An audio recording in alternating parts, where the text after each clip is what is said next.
If you remember one thing about multi-level marketing, remember this from me. Not only is everything a lie, everything is the opposite of what they claim it is. Let's all get together at the outset and agree, I'm always right.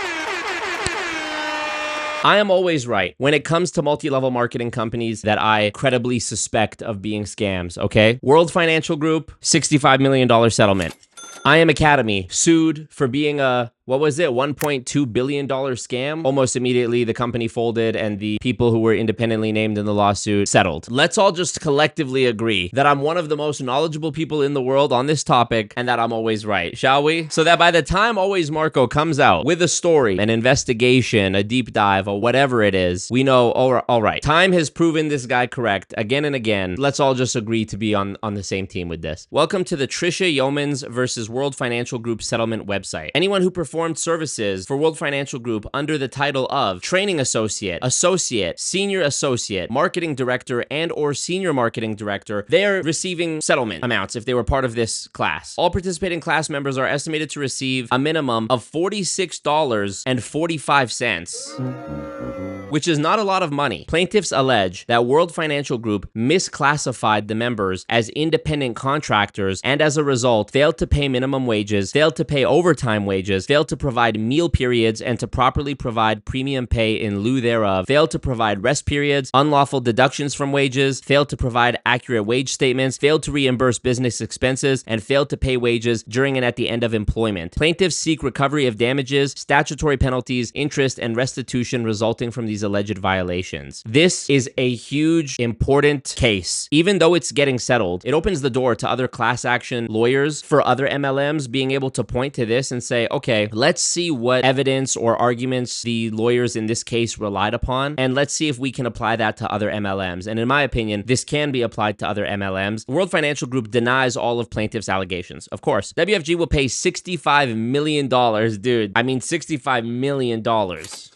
That is a lot. Where's the thing? We gave him the money, boom. We gave him the money, boom, indeed, Patrick McDavid. What you're saying about me is not true at all, and I deny it completely. Here's $65 million.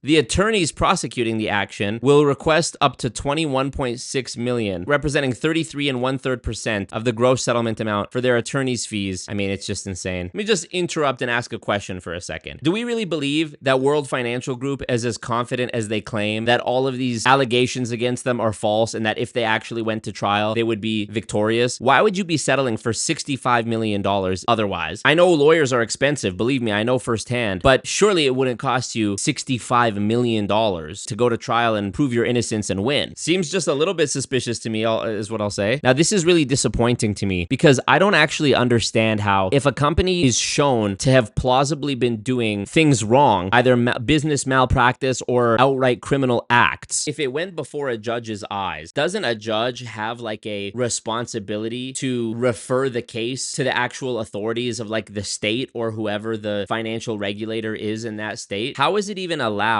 for companies to pay such huge settlements and keep going? You should be shut down. When Herbalife paid $200 million, which is, I mean, more than double of what we're talking here, to settle the FTC lawsuit against them. Now, this isn't even the FTC. This is law firms, right? This is not the actual government. This is law firms bringing a class action on behalf of former WFG participants who have been burned. If you have to pay $65 million to get your way out of trouble, it seems so suspicious to me. And the reason that I have such contempt for this company in particular is because this is the company that my former best friend was recruited to in 2015, the one that he brought me to a meeting for to try to recruit me. This company, in my opinion, the people who he was underneath, his uplines and whatever, I believe they brainwashed him. I believe that the person who invited me to that meeting, who I spoke to that night in 2015, was not the same friend that I'd had for the past 4 years throughout high school, who was my best friend. So there's a personal connection I have to it, and I've seen firsthand the damage that MLMs can do with their brainwashing. But also, the legacy of this company goes beyond that. You know, if you think about the origins of this company and where did the business model form of the MLM scheme that's disguised to look just like an insurance company or an insurance brokerage, World Financial Group is a spin-off itself. And then there are spin-offs of World Financial Group. I don't know if any of y'all have heard about GFI in the last 2 years. This is like a guy who used to be in World Financial Group spun off and started Global Financial Impact. fact. Not only that, did you know that Ed Milet got his start in World Financial Group? Did you know that Patrick Bet-David was in World Financial Group? Where do you think Patrick Bet-David got the idea for PHP Agency? An almost identical business model, compensation plan, an almost identical list of rank names, marketing director, senior marketing director, 65 million divided by 9 years. We're talking about 7.2 million a year. You don't think World Financial Group California was able to make $7.2 million a year when there are individual people who regularly in their involvement of MLMs while pursuing their MLM dreams might spend $100,000 by themselves? $1 million of their income in a single year could quite plausibly be from just 10 people. So it's not nearly enough. And the fact that they're able to just pay these settlements and move on like nothing happened is really crazy to me. The complaint alleged that although the associates were classified as independent contractors, WFG exerted significant control over their business operations, including mandatory trainings, office attendance, purchases/sales of products to recruits, promotion structure, and thus misclassified them as independent contractors rather than employees under California law. In my opinion, yes, that is true. They're trying to have their cake and eat it too. They're trying to be able to say, oh, these people don't represent us in any tangible legal way that might reflect poorly on us in terms of like legal liability. At the same time, we're gonna exert control over them that far exceeds what they would experience in an actual job where they were an employee, where they did have the rights of an employee, where they were getting paid an hourly wage and benefits and getting,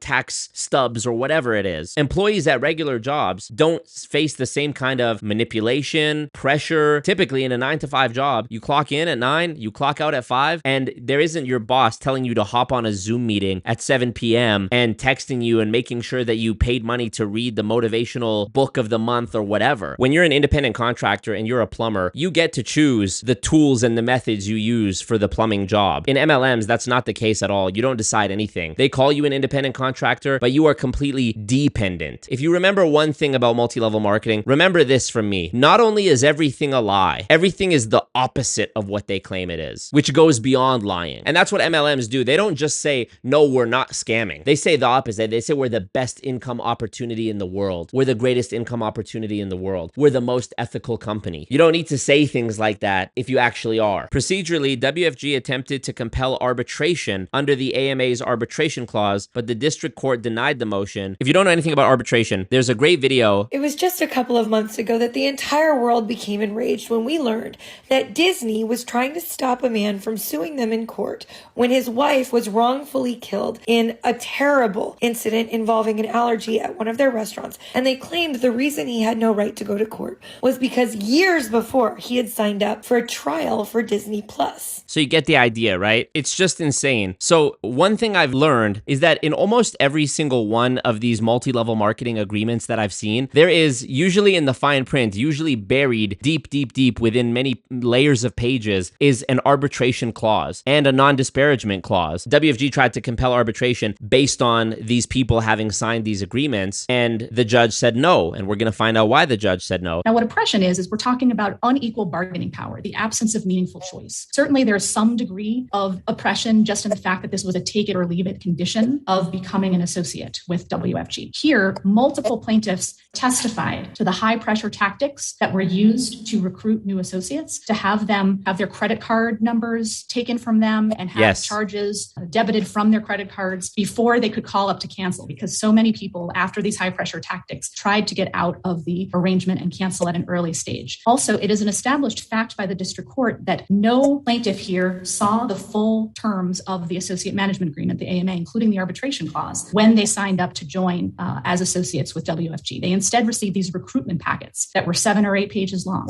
They included the signature page of the AMA, but no other pages. None of them saw the arbitration agreement at that time. There you go. That is really the key bar right there. If you don't give people all the information that they need to make an informed choice, you can't then be like, oh, well, you agreed. I'm so glad that this lawyer said that. I feel so vindicated by that choice of words. The absence of meaningful choice. I've referred to it in different terms, but it's the same point. I've always referred to it as a lack of informed consent. And I've used this analogy before. If I say to you, hey, you want to drink some water? And you say yes, and then you drink the water and you find out it's poisoned and you die, I don't get to then go, oh, well, you chose to drink the water because I lied by omission. I purposely left out an important detail that there was poison in the water, and you needed that information in order to make a choice that would have been in your best interest so that you wouldn't die. And I left that out. That's murder. The reverse of that is if I say, hey, you want to drink some poison? Most people would say no. And if somebody did say yes, that would actually be their own choice. So it's a very important distinction because it's the difference between somebody being murdered versus somebody committing suicide. But in my experience so far, everything that they're talking about, everything that the plaintiffs allege lines up with what I myself have seen starting 10 years ago with my former best friend who was in World Financial Group to 6 years ago when I made my first video about them in 2019 and throughout. You know, I still get messages about World Financial Group. I still get comments about World Financial Group. I ask, was there any mention of WFG being an alleged pyramid scheme in these proceedings? And here in this, the factual background of the lawsuit, the plaintiffs assert the defendants conduct their business by way of a massive pyramid scheme where recruiting new associates is one of the main factors involved in achieving promotions. Once someone is an associate, defendants pressure that person to purchase defendants' financial and insurance products and to sell financial and insurance products to the new associates. This is my finding as well in every single MLM company I've ever looked at. Unfortunately, because even the FTC is either unwilling or unable to articulate the difference between a legitimate MLM and an illegal pyramid scheme, it makes it really difficult to go after an MLM company for being a pyramid scheme. Ever since the FTC lost their pyramid scheme lawsuit against Neora a couple of years ago, there's now new case law, new precedent. It's now easier for the MLMs to defend themselves because of this case law. It's become harder for the FTC to do anything. And obviously, if the FTC can't bring a pyramid scheme case or can't win a pyramid scheme case, what faith can we have in individual people bringing pyramid scheme cases? So now we have to use the legal instruments that are available to bring actions against the MLMs in different ways and sort of hit them where it hurts in their wallet. So for example, in this case, it's sort of like a labor dispute. It's about misclassifying people as independent contractors versus employees. They're not actually arguing, is this a pyramid scheme? When the FTC released their many pages long press release about how I Am Academy was a $1.2 billion scam, they never used the word pyramid once. They talk about how it was a scam. Well, how was it a scam? Well, because the people who were promoting it made deceptive claims about how much money you could make, but it turned out to not be true. That was the scam. You and I both know there's more to that, but they have to operate within what's feasible. You know, they want to bring claims that are a slam dunk. Oh, you made deceptive claims. We have the proof. Boom, here it is. Settlement. Money, please. Restructuring. Shut down. Go to another company, etc. You know, when it comes to criminal charges, human trafficking is a criminal charge. And if the DOJ or the FBI were to bring a criminal case against an MLM company, I think a plausible way is, if you're not going to use the pyramid scheme angle, use human trafficking. Human trafficking involves the recruitment, transportation, harboring,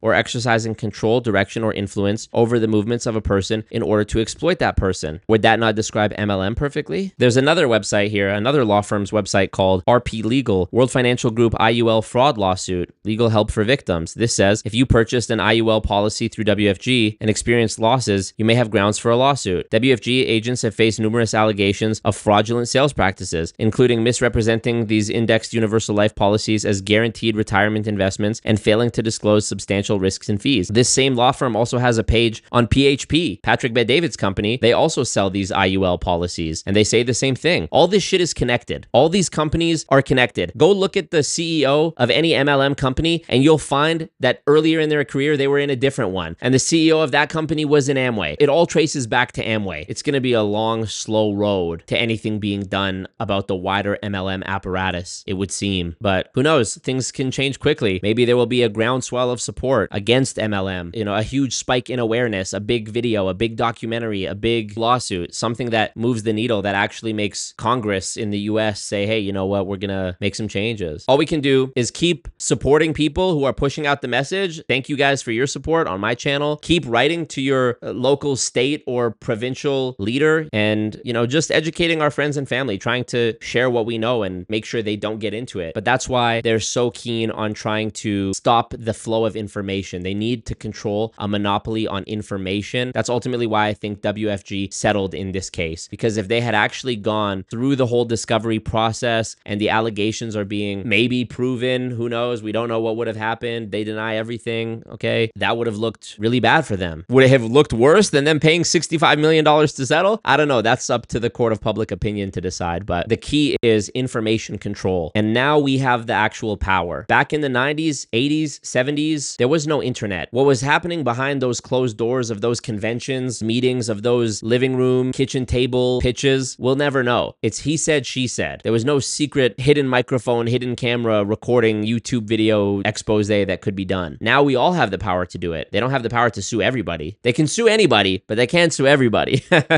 Even in the last 6 years, I've seen it change and develop, where now I feel like we're doing a little bit more than just spreading awareness, you know? We're seeing things happen. We're seeing MLMs just take these beatings in the form of these huge settlements. The fight continues. I'm just not really satisfied seeing a bunch of lawyers get rich and the actual victims getting a check for $45, you know? That feels kind of whack to me. A lot whack to me, actually. A lot whack to me, actually. I'm factually, you know. Watch how you wake the demon up.